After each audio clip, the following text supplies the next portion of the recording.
بالله من الشيطان الرجيم بسم الله الرحمن الرحيم الحمد لله رب العالمين والصلاة والسلام على رسولنا محمد وعلى آله وصحبه أجمعين. The first word. Bismillah, in the name of Allah, is the start of all things good.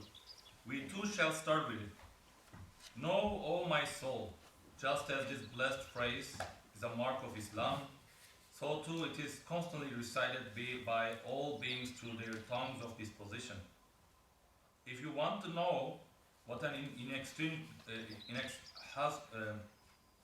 inexhaustible strength, what an unending source of bounty is Bismillah, listen to the following story, which is in the form of a comparison. It goes like this. Someone who makes a journey through the deserts of Arabia has to travel in the name of a tribal chief and enter under his protection. For in this way, he may be saved from assaults of bandits and secure his needs. On his own, he will perish in the face of innumerable enemies and needs. And so, two men went on such a journey and entered the desert. One of them was modest and humble, the other proud and conceited. The humble man assumed the name of a tribal chief, while the proud man did not. The first traveled safely wherever he went. If he encountered bandits, he said, "I am traveling in the name of such and such tribal leader," and they did not molest him. If he came to some tents, he was treated respectfully due to the name. But the proud man suffered indescribable calamities throughout his journey. He both trembled before everything and begged from everything. He was abased and became an object of scorn. My proud soul, you are the traveler, and this world is a desert. Your importance and poverty have no limit, and your enemies and needs are endless. Since it's thus, take the name of a pre-eternal ruler and post-eternal lord of the desert, and be saved from begging from the whole universe and trembling before every event. Yes, this phrase is a treasury so blessed that your infinite impotence and poverty bind you to an infinite power and mercy. It makes your impotence and poverty a most acceptable intercessor at the court of one all-powerful and compassionate. The person who acts saying, "In the name of Allah," resembles someone who enrolls in the army. He acts in the name of government. He has fear of no one. He speaks, performs every matter, and withstands everything in the name of the law and the name of the government. So maybe we can discuss until this point before we go further, just a little bit. Any thoughts on the comparison? First of all, maybe we can discuss about the comparison, the example about the two men entering the desert. Any thoughts? I think the comparison is very, very good. It's an excellent comparison because I think many people can relate to the experience of, unless one is under the protection of the chief, so to speak, or the ruler, or the most important person in a particular place, one might face extreme difficulties. Especially, it being related to the deserts of Arabia, etc. I think that is extremely. Maybe one. Sorry. Before the comparison, I want to ask something else. In the very first sentence, it says Bismillah in the name of Allah is the start of all the things good. Normally we know that we start Bismillah for all good things. But here Ustaz is saying something different also. Like Bismillah itself is start of all things good. Like, which means it is the beginning. Like in the name of Allah is the beginning of all good things. It's not only we start with the phrase of Bismillah. So everything is starting with Bismillah. Because everything is saying Bismillah. Yeah. I think the translation is not good. Yeah. Mhm. Instead of start, it should be actually head. Because at the head of every khair, there are the names of Allah. Yeah. The good thing is itself is in the name of Allah, not just like you. Mm. This is why everything says. There is no good without Allah. Yeah. In other words. Also, we There's too no should- good thing that appears without His permission, His will, His power, His influence, His control. So it is like what they say, coin in both faces. We can't separate. Yeah.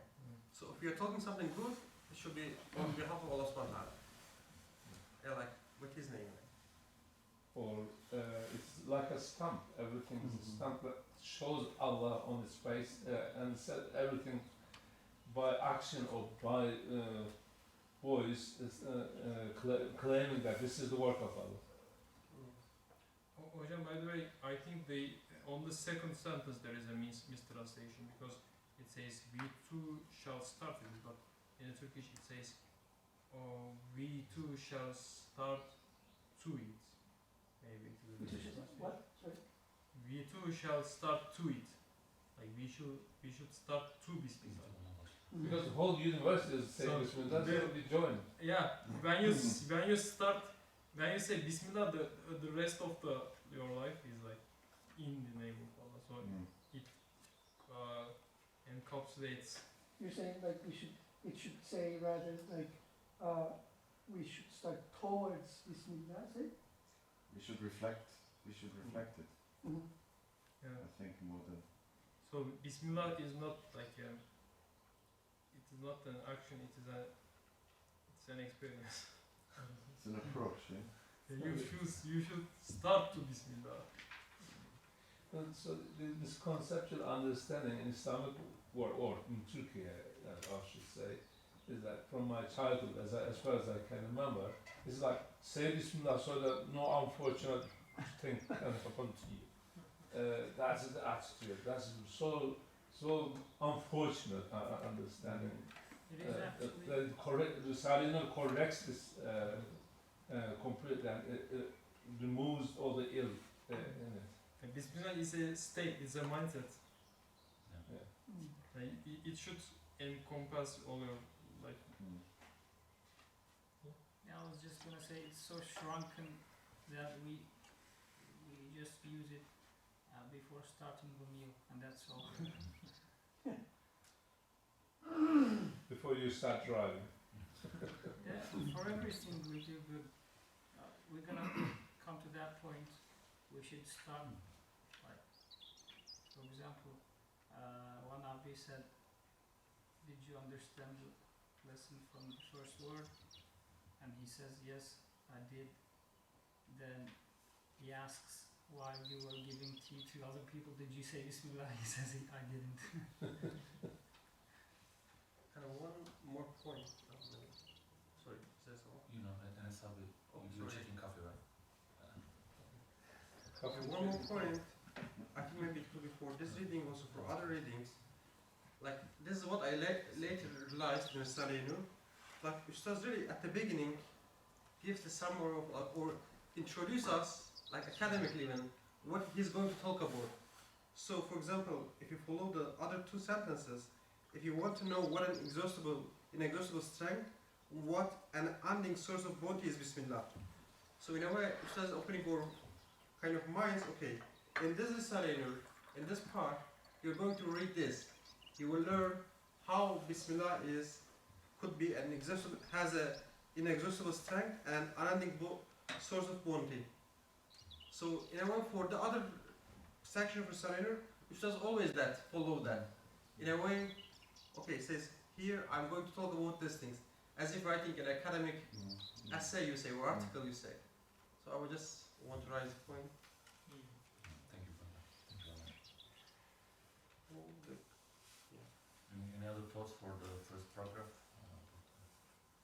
I think the difference between to and with is centrality of or importance of the Bismillah. Like if you say something with, there is instrumentality. Like you use it. It's something that you use and discard. But when you say something we turn towards, or something that we are facing or aiming at, that the two is more relevant, and it's like it shows the centrality or significance of something. Internalizing. Yeah, with is somehow doesn't signify the centrality or significance of Bismillah.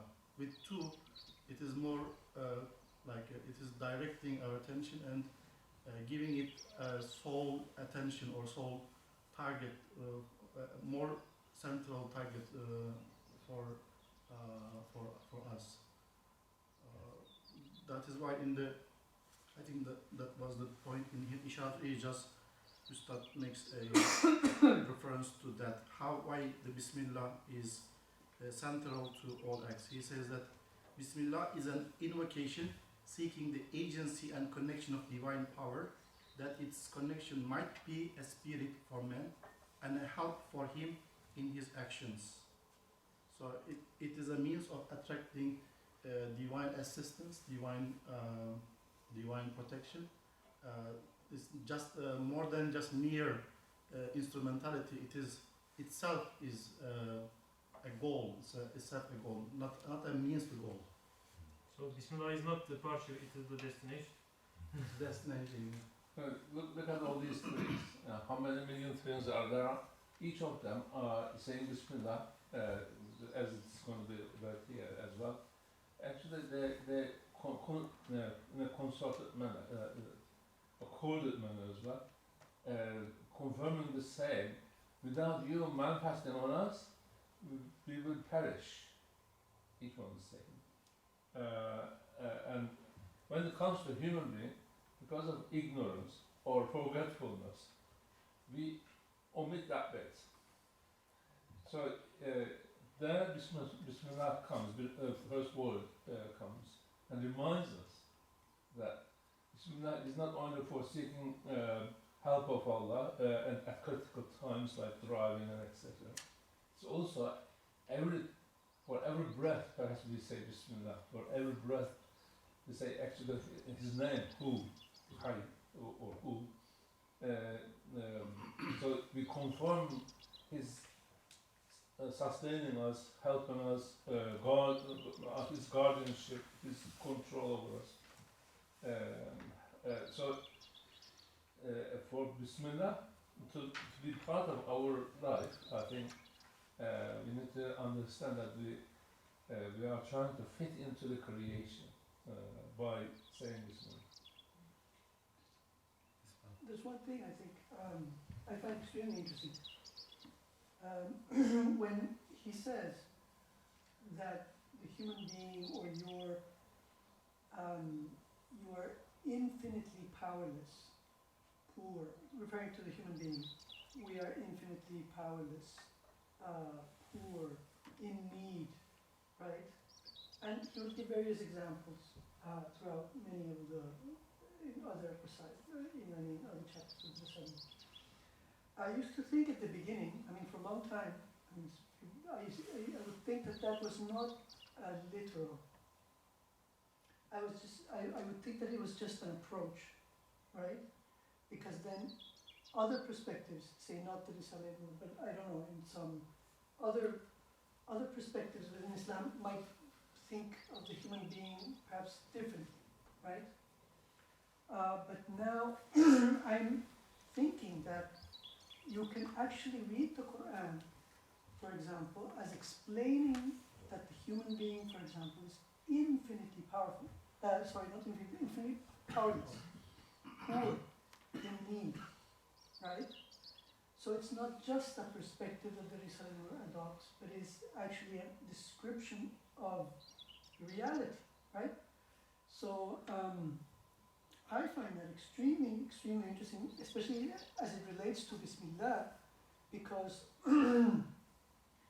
it illuminates the truth that it is Allah's power that is manifesting in everything, right? And if you are ever more conscious of that, it's like a staircase taking you to, I don't know, Marifa, perhaps, Allahu Alam. Yes, Allah Ta'ala's, you get intimate knowledge, say, or consideration, or you get to think and learn about Allah, right? If you understand how infinitely in need of Him you are, and things in general, etc. So the way how that idea is taught, explained in the first word is quite amazing, because you can have endless depth in just the first, right? First chapter, so to speak, right? I thought it was pretty amazing.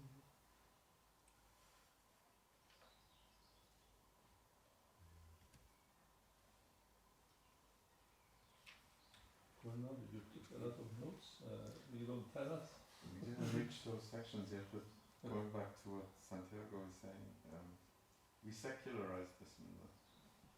Unfortunately, the brother was saying at the beginning of meals we say Bismillah, or beginning of driving, or beginning of whatever. But Allah says in the Quran that if it weren't for your dua, I wouldn't pay any attention to you. Now, a dua, Bismillah is dua, right? And being in the mindset of Bismillah is being in constant dua, constant awareness. And we know when Allah says, if it weren't for your dua, I would have no attention to you. We're making fa'li dua all the time. So when the brother makes coffee, it's a fa'li dua, and he doesn't know how to use his arms and legs. You have to study anatomy for 10, 20 years to know even how one muscle works. So we can't claim ownership over our actions. So we are actually, immersed in the divine names, and we are functioning in Bismillah even without realizing whether it's believer or unbeliever.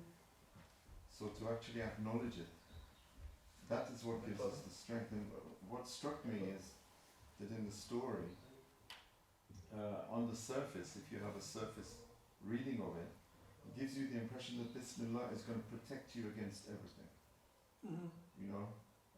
This is a very, very colloquial and very primitive understanding that, Bismillah will protect you against everything.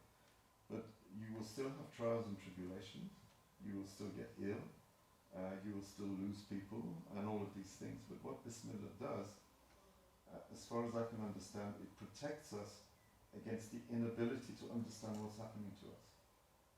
So it gives you an interpretive position. So if something happens to you, you know that it's qadar, right?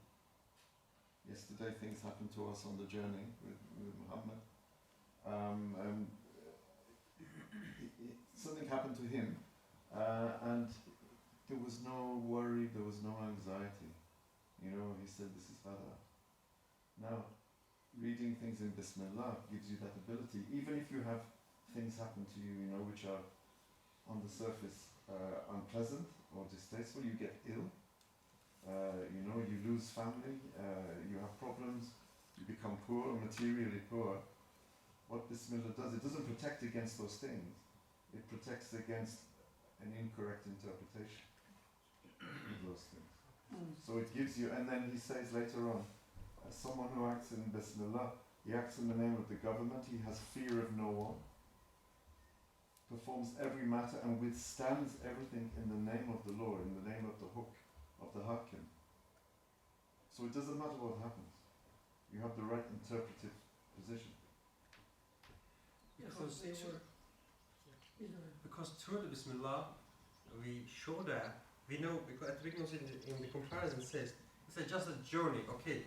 We know it is a desert, okay, we know, but at the end of the day, by understanding the Bismillah or acting in the name of Allah, we know it's a just journey. okay, there are problems in the journey, as you mentioned, and we understand it's qadar, yani. If there's something happens, Bismillah is showing us, or also we are telling them, okay, we are being aware of, okay, in this world, we are in the journey, so some things may happen, but still everything is control of the one who we believe. Absolutely. I mean, I've had people say to me, well, you know, I say Bismillah before this, and then this happens to me, and it's so bad, and all of these things.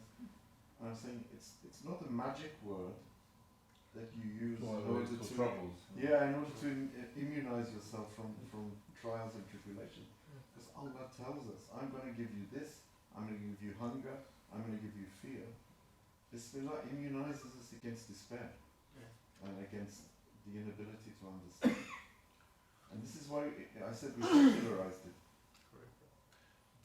It actually does, like even, I think it does, it is an immune towards those calamities, but the perspective is wrong. So if your perspective is materialistic view, then of course you don't see how it is your immune. But if you had like a real reality behind it, you understand the material has no effect. You understand like your connection with the all wise and all creator, all powerful, is established through Bismillah. Then you understand that those calamities has no effect over you, and that is the true protectionism in actual fact. Because what happens to materials is just material. As we were saying, like brother who made the coffee doesn't have any understanding of how it's being made.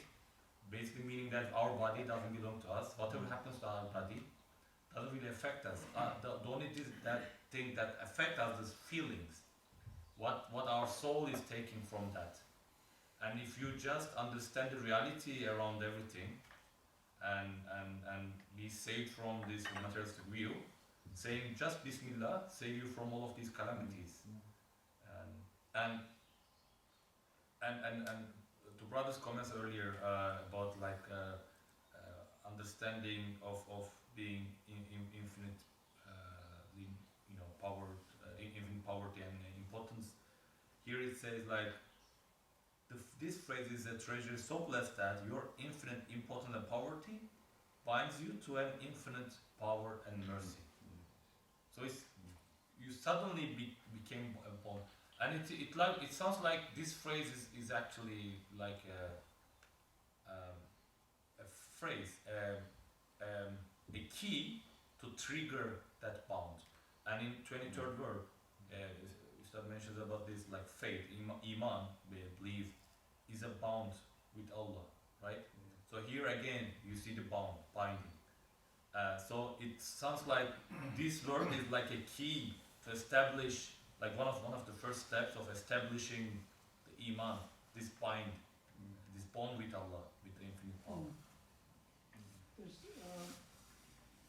I was very, very impressed when I read, I think it's in the 6th letter, that Ustad says that each chapter of at least the words, the first book, right? I think it extends to the whole word, but at least each chapter of the words, right, is, it illustrates a haqiqah, right? Now, I don't know what you say is the preferred translation, or your preferred translation for the term haqiqah. Say you can say truth or verity, or I don't know. But he explains also in the 6th letter that the point, for instance, of all of the Sufi turuq, the tariqas of Sufism, is to guide people and open for them a path, an approximation towards the haqiqas of Iman, right? So if you look at the first chapter as being a window, right, towards an immense haqiqah, supremely important, it's perhaps even the most important because it's the first one, right? So that means that there are necessarily infinite degrees of appreciation, apprehension, understanding of this haqiqah, right? So I think that is one of the most important and wonderful things, because you can have millions of discussions of just this chapter. If we are truly, as perhaps as you said, if we begin Bismillah, we study, we approach it as Bismillah, then Allah, of course, depending on His wisdom, He'll open for us, right? But it's important, I think, to understand that there is millions, infinite degrees of understanding and appreciation of Bismillah. And that, inshallah, each chapter, or for instance the first one, is a window that can open, Bismillah, can open paths towards that. And It's also a reference to the Risala itself, isn't it? I would like to add something. Like as Hassan Ali said, it changes your perspective of thinking. Like if somebody hurts you, like in a materialistic way, you think that it's just temporary and it will just get away, because the real thing is the akhirah. So when, for example, if a king send a messenger to some other reality, and if they kill the messenger, it actually means that they want to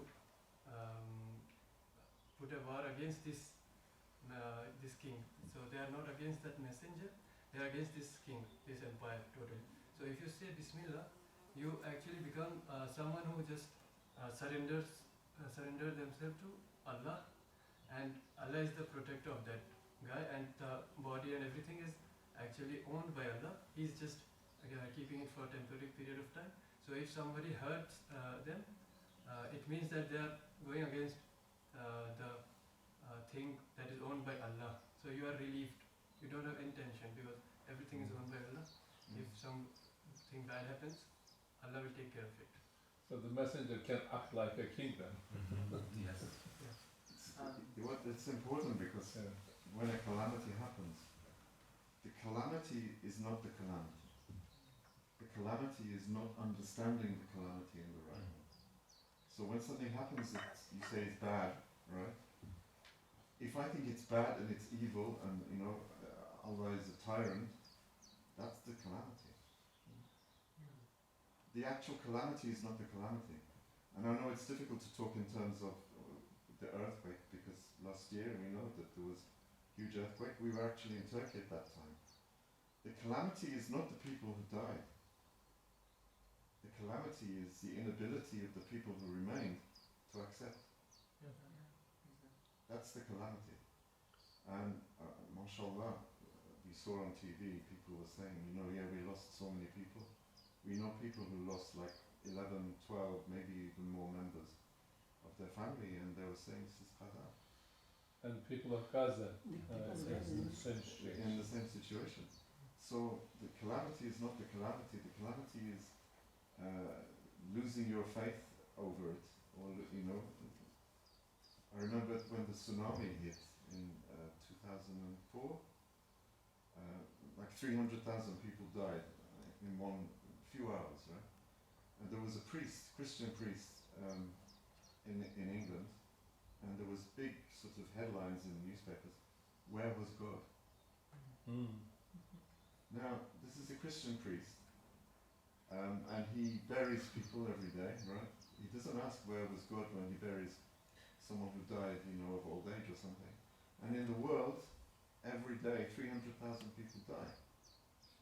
And the priest doesn't say, where was God? So the calamity for him was not the tsunami. The calamity was his own mindset. That he couldn't see that, a God who takes every day 300,000 people can take them in 1 hour. It doesn't matter, it is the same thing. It's the same thing. They were all gonna die anyway someday. Yeah. And also, sorry. And as you mentioned, the Bismillah help us to reading correctly everything around us, and like calamities and other things. But I want to mention about the tafakkur, because there's a sentence that says it is constantly recited by all beings through their times of disposition. Even we are in a journey, and everything around us, they are also in a journey, like these trees. Even we feel like alone, we can see them, and okay, these trees remember us, our journey. Also Rasulullah says تفكر الساعة خير من عبادة ألف سنة. This learn us, teach us how can we do tafakkur with Bismillah. And it's another point I think. Yeah, the last comment, then we continue. I'll just come back again the comparison. You know, the example of desert is like I didn't understand that until I lived in Qatar for a while when I see the real desert. Because okay, it's not a journey, any journey. It's a journey in the deserts of Arabia, and in the desert it's like this. It's all sand. Like here, let's say we see the green animals.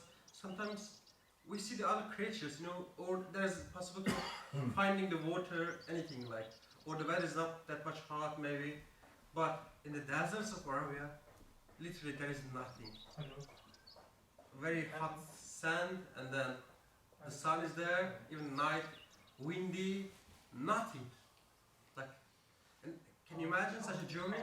Journey with like, even there is no water, and you're traveling in that kind, having such a journey, and even if you're very, let's say, strong, if you have the guns, still you need the name of the tribal chief. You need it because you cannot carry all the water on the way, whatever you have, and you cannot go even with the cars. It's a desert, so the example is something, you know. And actually, in the hakika, in the truth, the world is like this. Sometimes we are deceived with the things we have around us, from the people, from the, let's say, other things, as if we have the sustenance, we have the food, but in the reality, it's like a desert when we compare with it. Yeah, when you don't have that bond through Bismillah, Yeah. you lose your familiarity with everything. So everything becomes like a competitor or an enemy, like something that can hurt you.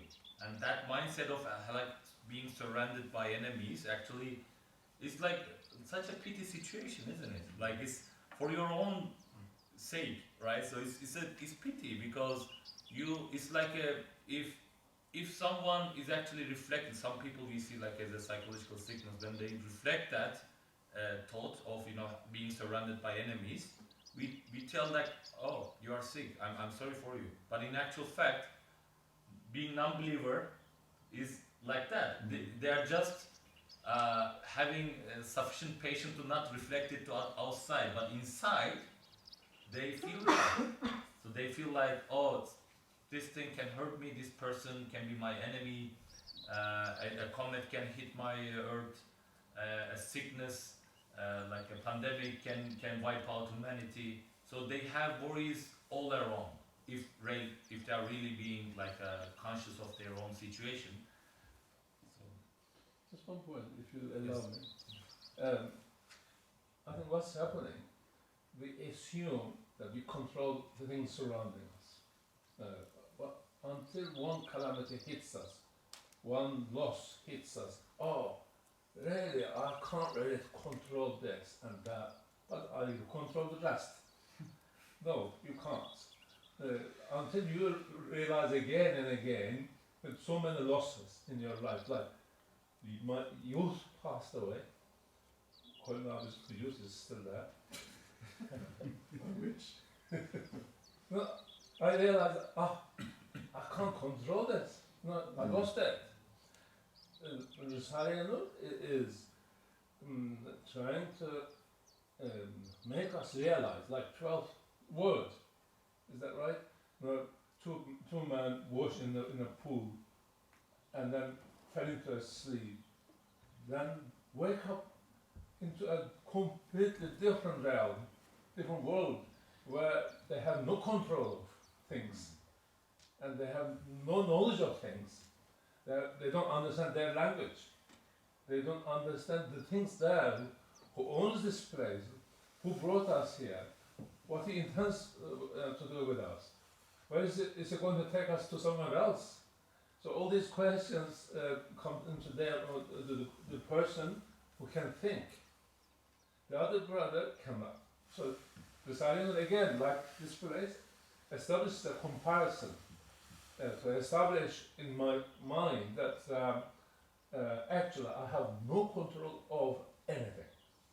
Even my free will is a dua. My free will is only a dua. I'm making a request. Oh Allah, give me knowledge in this meeting because there are so good brothers here, and for them, as you are descending your knowledge onto us, a share of myself I claim. No, that's dua. Like this, Bismillah is confirming all this. Without you, I mean nothing. Without your bounties, I'm so weak, I'm so poor, so I can't obtain them without you. So Bismillahism is, in fact, a confirmation of my nothingness and His everlasting control, everlasting knowledge, its everlasting help and mercy. Keep counting endlessly like this. So I just wanted to I'd like to express add my just feeling. one little point. Let's move on because we are a bit short time. Maybe in the next one we can continue. Sorry about it. At the beginning we said that all beings say in the name of Allah through the tongue of disposition. Is that so? Indeed it is so. If you were to see that a single person had come and had driven all the inhabitants of a town to a place by force and compelled them to work, you would be certain that he had not acted in his own name and through his own power, but was a soldier, acted in the name of the government and relying on the power of the king. In the same way, all things act in the name of Almighty Allah. For minute things like seeds and grains bear huge trees on their heads. They raise loads like mountains. That means all trees say, in the name of Allah, Bismillah, fill their hands from the treasury of mercy and offer them to us. All gardens say, in the name of Allah, and become cauldrons from the kitchens of divine power, in which are cooked numerous varieties of different foods. All blessed animals like cows, camels, sheep, and goats say, in the name of Allah, and produce springs of milk from the abundance of mercy, offering us a most delicate and pure food like the water of life in the name of the provider. The roots and rootlets, soft as silk, of plants, trees, and grasses, say, in the name of Allah, and pierce and pass through hard rock and earth, mentioning the name of Allah, the name of most merciful, everything becomes subject to them.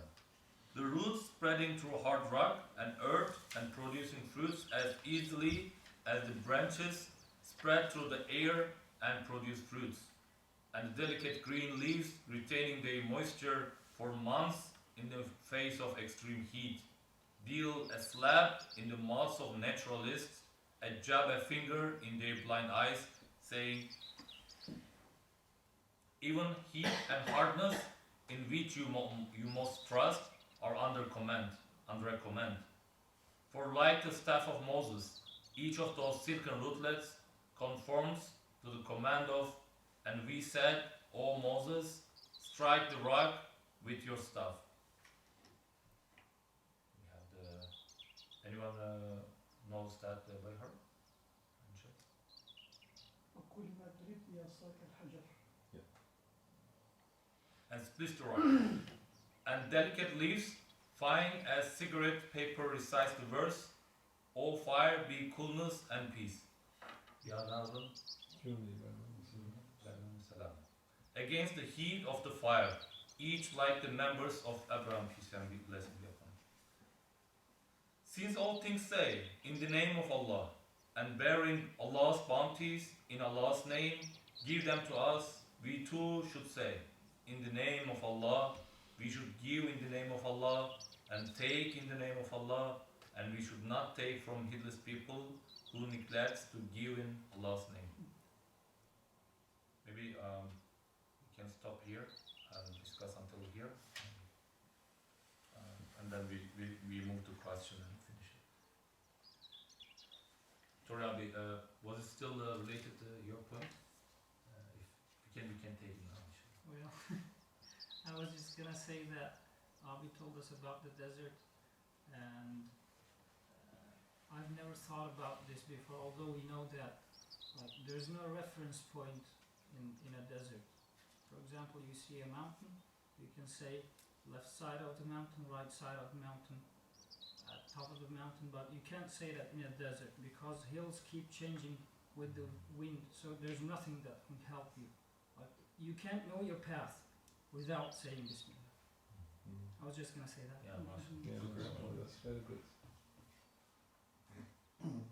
Any other thoughts, comments On this passage, on the part we read? Yes. we were discussing with Ahmed Abdi before. Every time we read this first word, we get new stuff from it, new things from it. We had a series of dars, one of the series of dars, and we did the first word maybe 3 times within 6 months, and people were saying, why do we keep doing the first word? But actually, it changes all the time. It's like when you read Quran, you know, it's Like deserts, no change. yeah. It's like We the change. changes, and we change, and we are like deserts as well because we Yes. have nothing. But this final one where he says we should not take from heedless people who neglect to give in God's name. Someone said to me, well, if my next door neighbor, who happens to be an atheist, wants to give me a present, should I reject it? Because he's not giving it in God's name. And I thought it's a bit of a literal understanding. I would say that if it's for the sake of being kind to that person, then yes, you can take it. But I think this is far broader than this. You know, we take lots of things from people. You know, we take policies from people, we take orders from people, we take government from people, we take advice from people. We shouldn't take advice from people who are neglectful and they don't give it in the name of Allah. Because what does it mean? If they're not giving it in the name of Allah, it means they're not giving it according to his ma'yar, right? His criterion. So why would you take it? Or we should kind of test it whether it is for, like it is as Allah subhanahu wa ta'ala desired or not, like, Yes. you know what I mean? I mean, is it good for you even though it's coming from Yeah. that source? It's suitable for the Sharia, for Allah's words or not. But if that person you know is neglectful, then that's a red flag. So Yeah. you have to check. Not right? only a person, like a philosophy, Yes. science, Yeah, education, Absolutely. civilization. Yeah. Our education system. And is even on- religion. Yeah. Yes. Yeah, even religion from our own imams. Yeah. I mean, our education system is broken, and yet we still send our children to school. You know, in the West anyway, definitely. Here as well, I'm sure the education is generally secular. We take it from them, from heedless people. This is a big problem. For example, for financial advice, it's so decent. Well, get financial advice so you invest your money or wealth in the right direction. But the person's reference is not the Quran. So you can get direct, completely wrong advice and take the wrong action. So there you come to the point where, you know, again, that advice came without filtering of the Quran. Filter is good. Yeah. And halal is filtered out of haram, and you are absolutely sure about what you are doing. So, taking the advice, even from a person like financial things, also is included in this, I think. Brother Abdul Jalil said there is no point of reference in the desert, and I remember that a couple of days ago, a couple of days ago, I was talking with a friend.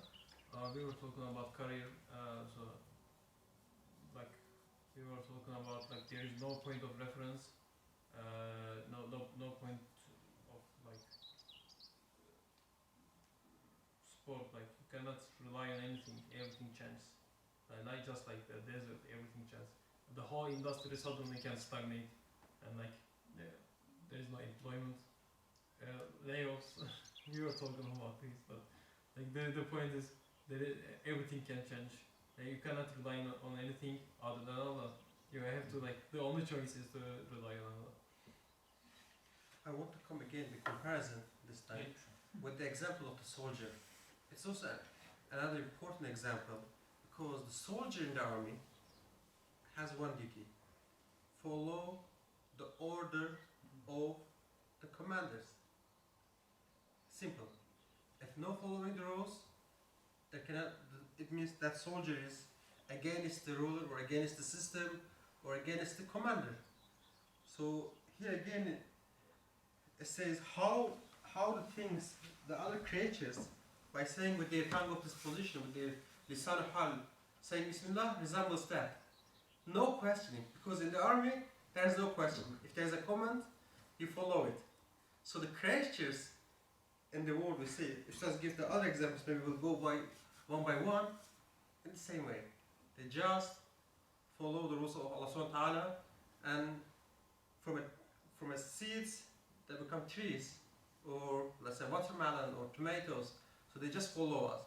So it actually, the examples will show us as a human being, we should be like them, like a soldier. Just follow the commands of Allah subhanahu wa ta'ala.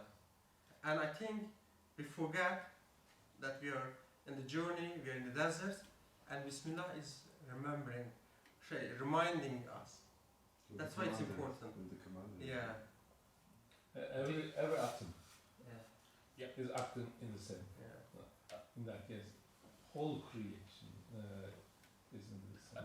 I think we at the beginning we discussed about like it's not an action, it's like more like a mindset. That's correct, but at the same time, it has like a projection in our daily lives in actions, and that's why it's very that Sunnah puts a lot of importance into Bismillah. Like, okay, we sometimes narrow the meaning down into just saying Bismillah from before the meal and stuff, but it's also something like we constantly remind ourselves and reconnect that bind of Iman that we have every time we say Bismillah, and it's an acknowledgement, as Ahmed Abi was saying, it's like a confirmation of like constantly saying, which happens anyway, like which you are doing in the name of Allah, but sometimes we forget, sometimes we are lost in that desert that is changing the shape every here and there. But when you say, like in Sunnah, when it has like Bismillah throughout your day, that is basically like just reshaping yourself. Like if you get out of the way, you just put yourself into the right track again, which is the mindset of like the actual meaning of Bismillah, which is the Iman. In fact, The word insan in Arabic, human, comes from nisyan, means forgetfulness. So we this is what we do. We always forget and remember Allah. Yeah, I think the vocalizing, as you said, is important. Not just saying Bismillah, but think of certain names, you know. So like you're eating, you can say Ya Razaq, or saying it is like reinforcing, isn't it? yes. And that it also inoculates you against the secularizing idea that we have that I've said my Bismillah, now the rest is, you know, the rest is neutral. As we said, like we are changing constantly, and every moment we are different. Yeah. And now your new yourself, Yeah. new version of yourself, we here also have to acknowledge Bismillah, like a tajaddud iman, right? Yeah. So we have to renew our iman, and Bismillah, I think one good practice like in our daily lives, to actually do that. It was about 15 years ago when Koyunabi said one thing to me. He said he saw he read an hadith saying that Rasulullah ﷺ, when he eats what do you call it? Date.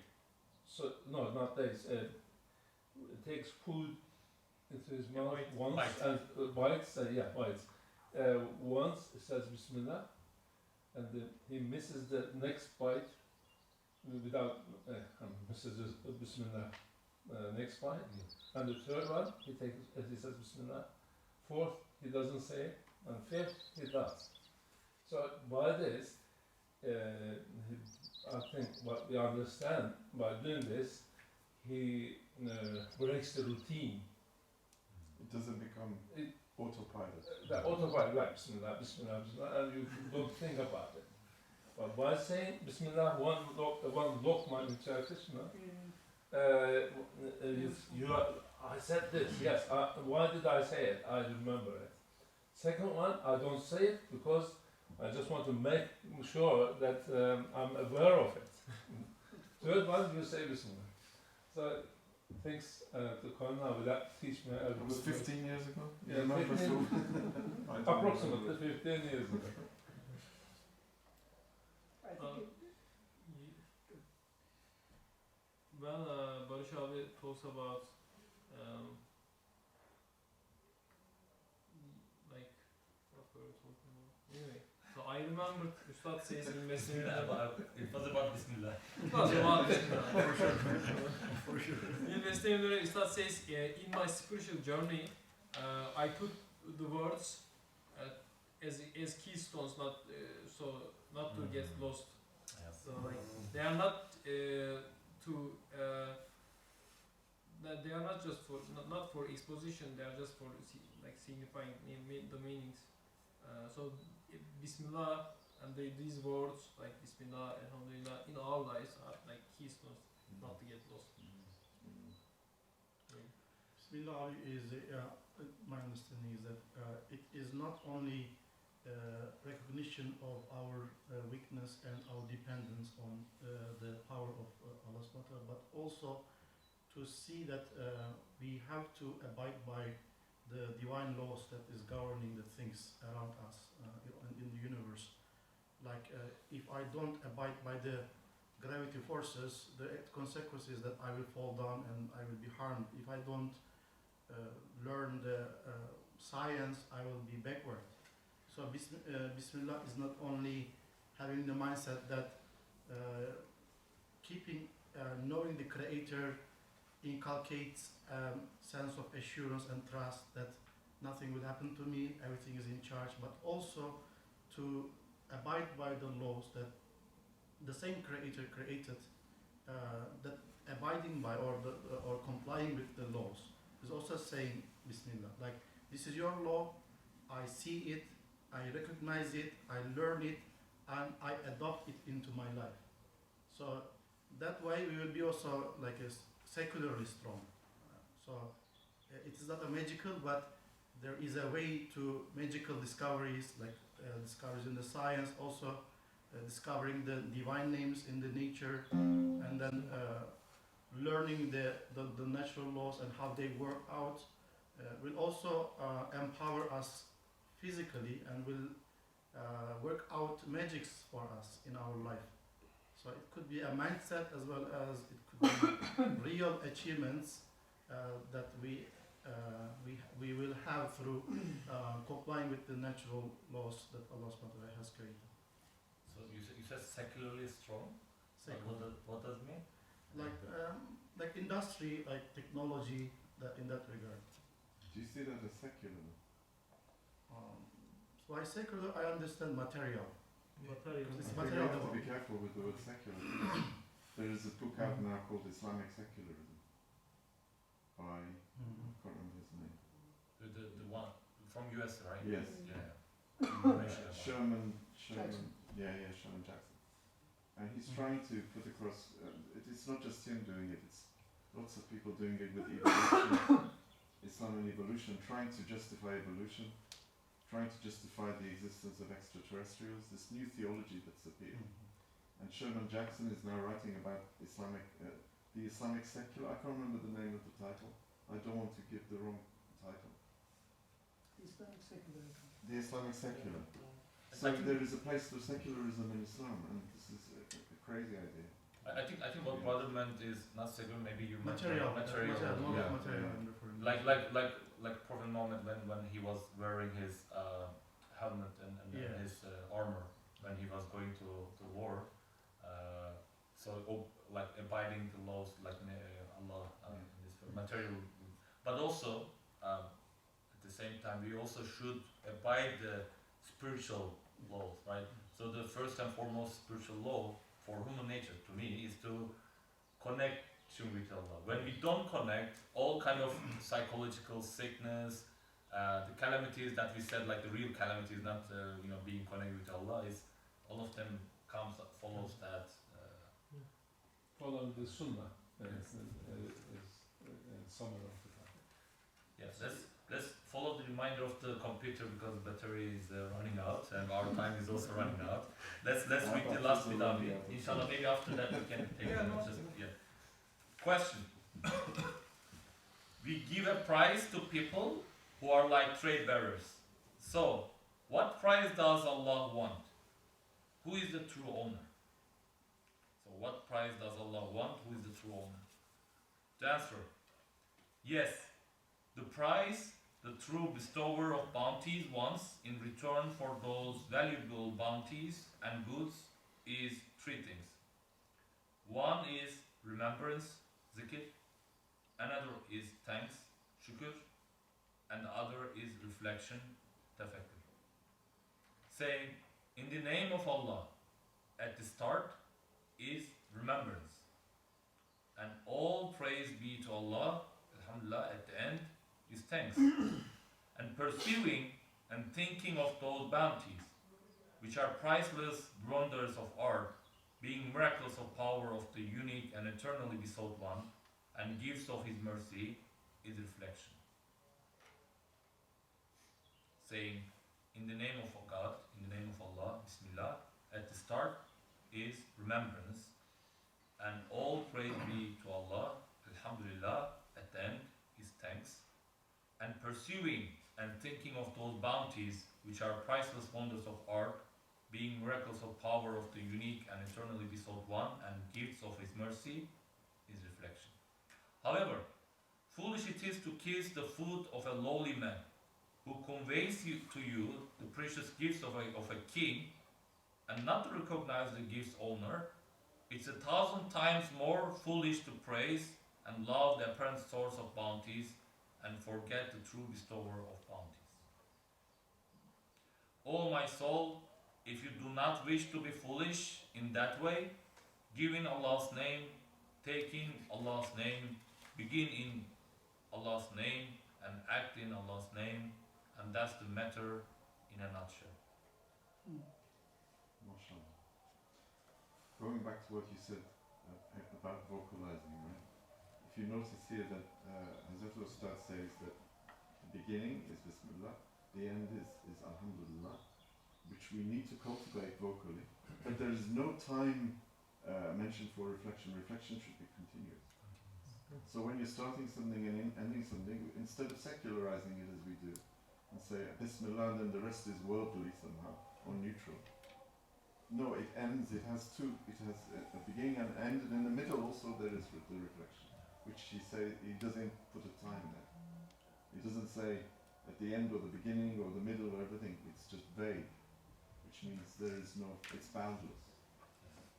The continuity is important. I think you can apply to this many things, like mostly we think about food and stuff, but the more general and lifelong events like a marriage, or let's say like building a house, or like entering a job, like all of this stuff, we culturally for some, I mean, it's a good thing, of course, but we always start with with Quran, with sohbet, like we give gifts like a Quran or Risale Nur at the beginning, or we do like a Qurban, for example, before you start building a house, or when you enter, when you find a new job, for example, Ikram, you give food to everyone for the name of Allah, but then we forget. What about the rest? What about Allah during your marriage?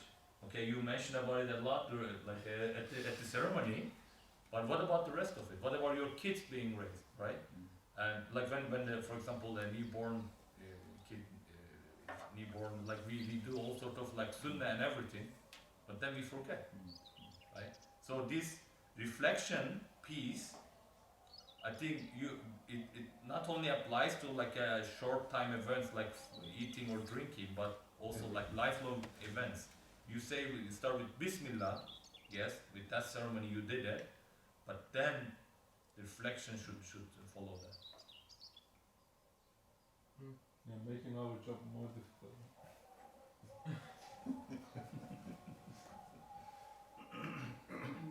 We say Bismillah and we are done.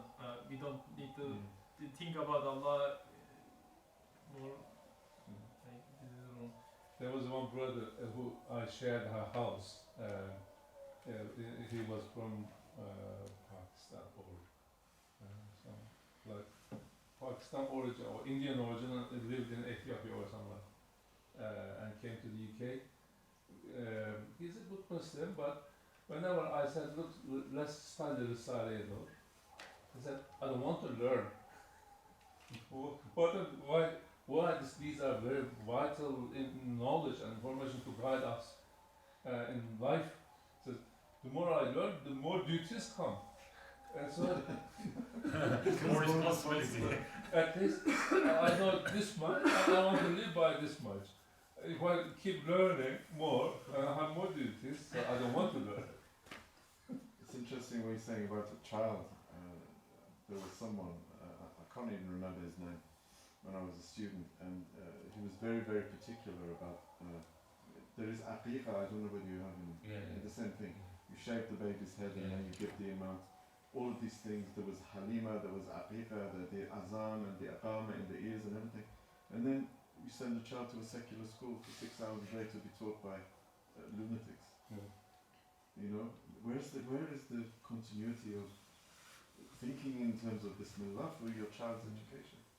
I don't want to stereotype, but because of that secularism in the education of kids, we see families with very strong religious grandparents often, or sometimes parents, but the kids are like completely opposite. Yeah. Because they really cared about all of these mostly inaction things, but not for the like actual education or actual contemplation of the meaning of those actions. So that's, I think, the reason why I think the overall message throughout this verse was to actually to put more emphasis on the meaning of Bismillah rather than which we say Bismillah most of the time. Most of us like are being very peculiar about saying Bismillah, which we don't have problem. The most problem we have, not only as us but also like in Islamic world, is to put attention to its meaning. I think that's the overall message that I understand from the dars. Unless any other I don't know thoughts on the summary of the dars, we can Actually, wrapping up. as Kalinavi said,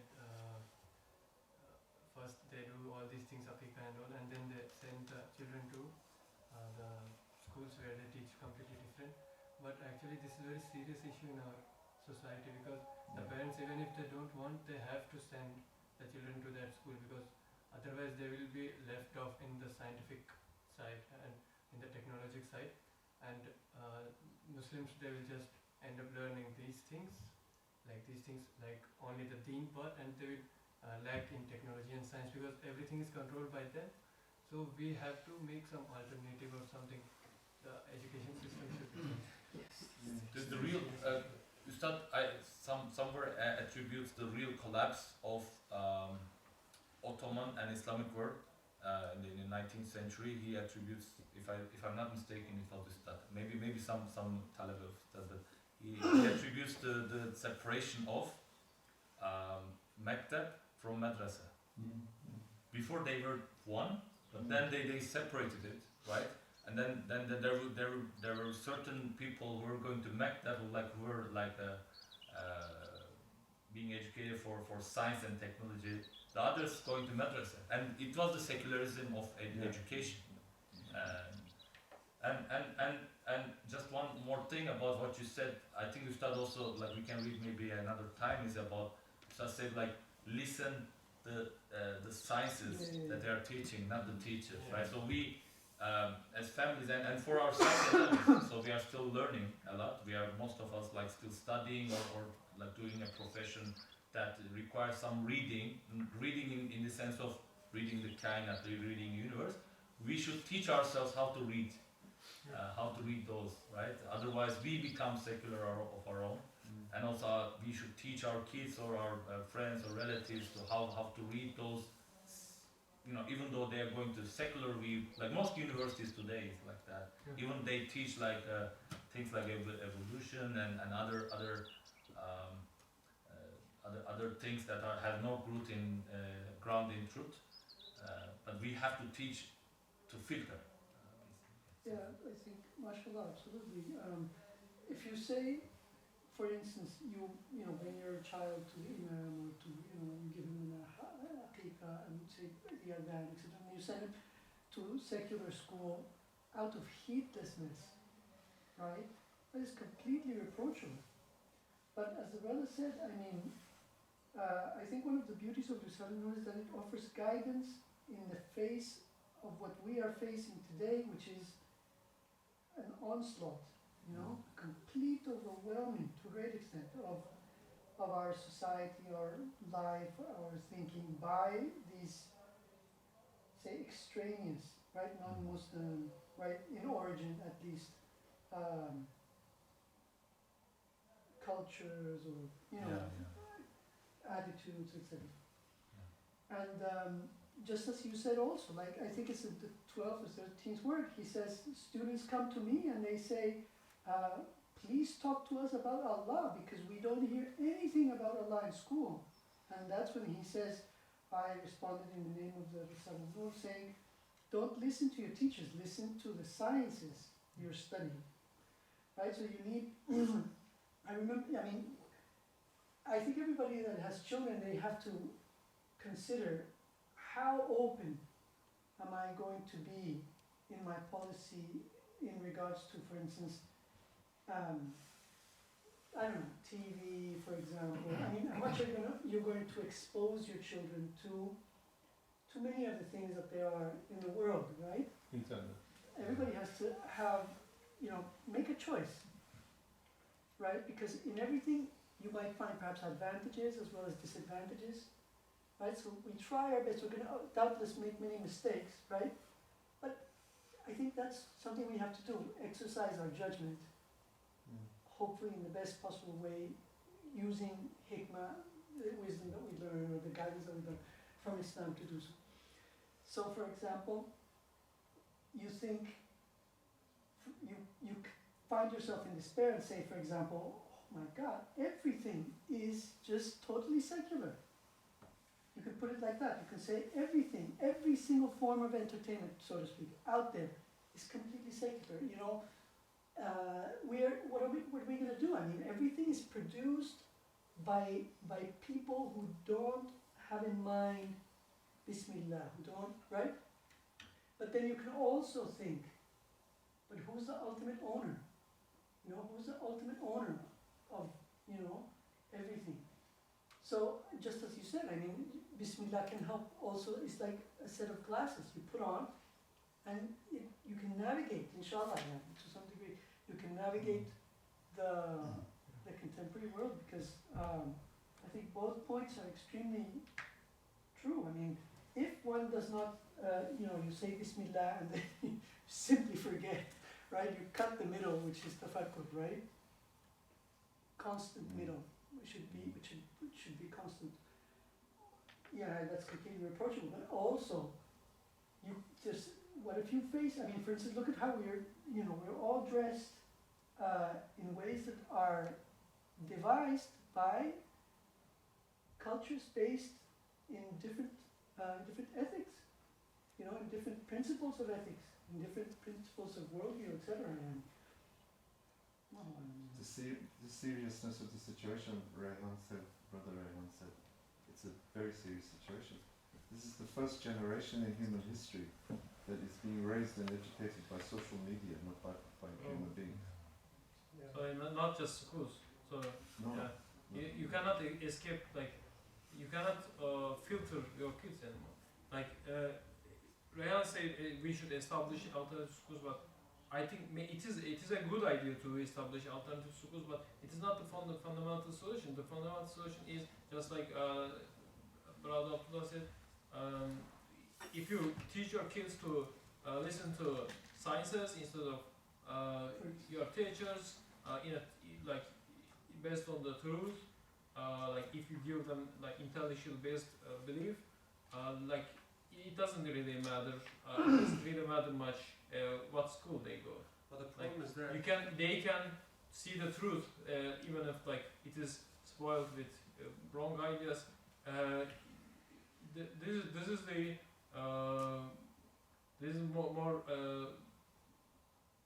robust solution. Like you need to give them the ability to filter what's in the textbooks Yeah. if they're just reading like a science textbook. It is not a The problem is sustainable. in the way it's put across. Yeah, like we used to filter our kids at some point, but like it is not a sustainable solution to constantly try to filter the world to our kids, like to isolate them. Like you Not can't to do that. isolate them. To some extent, yes. Yeah.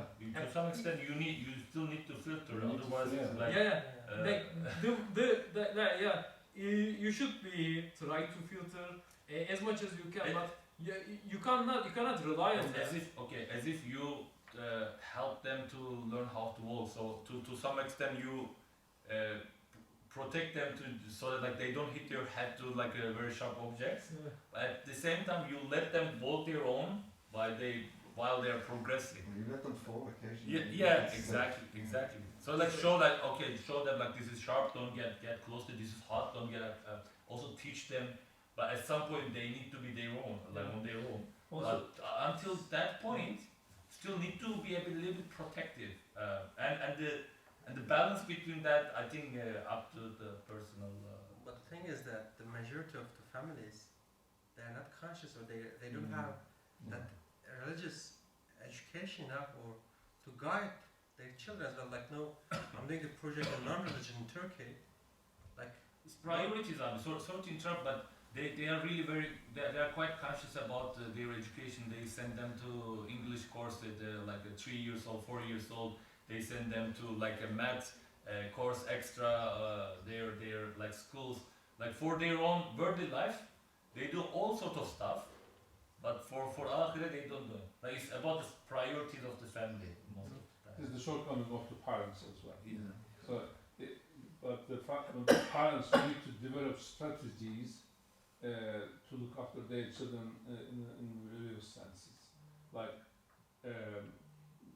child at young age may not listen to the parents, but you need to create or make an environment, prepare an environment, friends, etc., to influence him in the right direction. So what parents try to do, don't do this, no, stop browsing internet at this hour, you won't wake up for those morning prayers. No, this is criticism for no value, no benefit. So what we need to do is find a friend, someone who could be a good friend and guide him to good thinking, positive thinking, and perhaps guided by the Salih. So that environment cannot be replaced by anything else. That's so valuable. Parental duties require to provide environment rather than advice, raw advice, which usually find rejection in the minds of young people. Inshallah, I think it's very important that we should have like a special retreat for actually kid retreat, and you are actually both of you actually has a very good experience on how to raise children in UK, and then Turkey is actually becoming like UK, and in next 10 years will be like, and we have to know like how to be conscious about it. But let me finalize the session because time is ticking. Then we can still keep chatting, inshallah, about certain topics. Unless there is an urging comment. I'm gonna jump in again. Just very briefly. Yeah. You read it, then I can say. I will do Dua and Fatiha. Okay, I was just gonna say that, as we all know, the second station of the 14th flash also talks about Bismillah, and in the index of the flashes, I guess it's not translated, so I'll try it. It's just one sentence, but before saying that sentence, I'm gonna read the 15th flash. It says, this consists of the indexes of the words, the letters, and the flashes collection from the first to the 14th flash. They have been included in relevant volumes and not been published here. So I don't know about why this 15th flash talks about like it feels like the writing of Risale kind of stopped, then maybe continued again. I'm not sure. That's a question in my mind, but I'm gonna just say this sentence. It's in Turkish. I'll try to translate. If I make a mistake, you fix me, please. So this second station, which is the first risala of the first word, it's like Ajza of Risale Nur is like a circle. It's the end of the Risale Nur meets to the beginning with the heart of Bismillah ar-Rahman ar-Rahim, and they kind of submerge, I guess, ittihad. It's written in the index of the flashes and not anywhere else. Right. But I don't know. It feels like the writing of Risale Nur stopped at some time and that then continued again. I'm not sure. If anybody knows about this 15th flash, they can inform us. So, as Kolima just said, like Fatiha, Bismillah, we start with Bismillah, and with Alhamdulillah, Fikr is not included and explained. So it's like it is explained all the way in the Risale and comes back to Bismillah ar-Rahman ar-Rahim again. I see. So it's like a circle. Yeah. Jazakallah. Let me conclude unless there is an urgent comment. سبحانك لا علم لنا إلا ما علمتنا إنك أنت العليم الحكيم وآخر دعوانا من الحمد لله رب العالمين. Oh Allah, let us understand the real meaning of Bismillah and giving your name, taking in your name, and begin in your name and act in